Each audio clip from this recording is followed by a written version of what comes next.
26 नवंबर 2017 हैदराबाद। एक ऐसा दिन जब एक दिल दहला देने वाला कत्ल हुआ जिसकी साजिश इतनी खतरनाक थी कि पुलिस अफसर भी चौंक गए। ये कहानी है सुधाकर रेड्डी, उसकी पत्नी स्वाति रेड्डी और उसके प्रेमी राजेश रेड्डी की। एक ऐसा जुर्म जिसमें सिर्फ एक छोटी सी गलती ने पूरी साजिश की पोल खोल दी। आखिर कैसे स्वाति ने अपने प्रेमी के संग इस खौफनाक साजिश को अंजाम दिया? तो चलिए सुनते हैं क्या थी पूरी कहानी। कहानी को सुनने से पहले जल्दी से वीडियो को लाइक और चैनल को सब्सक्राइब कर दीजिए। सुधाकर रेड्डी 22 साल का एक आम इंसान जो अपनी पत्नी स्वाति और 2 बच्चों के साथ खुशहाल जिंदगी जी रहा था, लेकिन पेशे से फिजियोथेरेपिस्ट राजेश रेड्डी के आने से उसकी जिंदगी की खुशियां छिन गईं। 27 साल की स्वाति अपने पति से बेइंतहा प्यार करने का दिखावा तो करती थी, लेकिन अकेलापन उसे बेचैन कर रहा था। ऐसे में जब उसकी मुलाकात राजेश से हुई तो बातों का सिलसिला बढ़ता गया और दोनों के बीच एक अवैध रिश्ता बन गया। अब दोनों एक दूसरे के बिना नहीं रह सकते थे, लेकिन इस रिश्ते की राह में सबसे बड़ा रोड़ा था सुधाकर। उसे रास्ते से हटाने के लिए स्वाति ने एक ऐसा प्लान बनाया जो किसी फिल्मी कहानी से कम नहीं था। एक रात जब सुधाकर गहरी नींद में था, स्वाति और राजेश ने मिलकर उसे एनेस्थीसिया का इंजेक्शन दे दिया। बेहोश होते ही तकिए से उसका दम घोंट दिया। सुधाकर अब इस दुनिया में नहीं था। उसकी लाश को महबूब नगर के जंगलों में जलाने के बाद दोनों ने सोचा कि अब उनकी राह में कोई बाधा नहीं बची, लेकिन कहानी यहीं खत्म नहीं हुई। अब बारी थी राजेश को सुधाकर बनाने की। 2 दिन बाद स्वाति और राजेश ने अपनी साजिश का दूसरा हिस्सा शुरू किया। राजेश के चेहरे पर तेजाब डालकर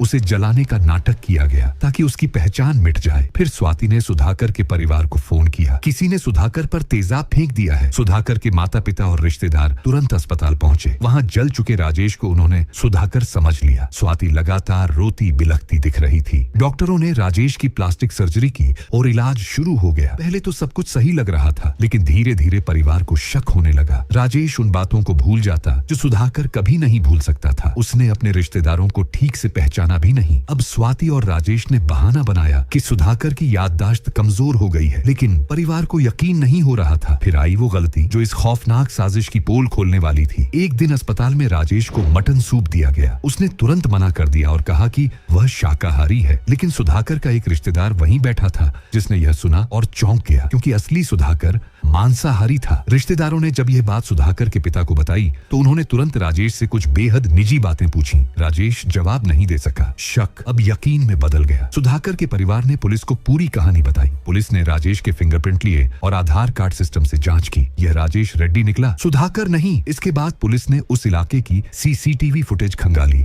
जहां तेजाब फेंकने की बात कही गई थी। फुटेज में साफ दिखा स्वाति और राजेश खुद ही यह सब कर रहे थे। 10 दिसंबर 2017 को पुलिस ने स्वाति को गिरफ्तार कर लिया। सख्ती से पूछताछ हुई तो उसने पूरी सच्चाई उगल दी। कुछ दिनों बाद इलाज पूरा होते ही राजेश को भी गिरफ्तार कर लिया गया। एक खौफनाक प्लान जो लगभग सफल हो गया था, सिर्फ एक मटन सूप की वजह से धराशायी हो गया। आज स्वाति और राजेश अपने गुनाह की सजा जेल में काट रहे हैं। यह केस सिर्फ एक हत्या की कहानी नहीं है, बल्कि यह दर्शाता है कि जुर्म कितना भी चालाकी से किया जाए, एक न एक दिन सच्चाई सामने आ ही जाती है।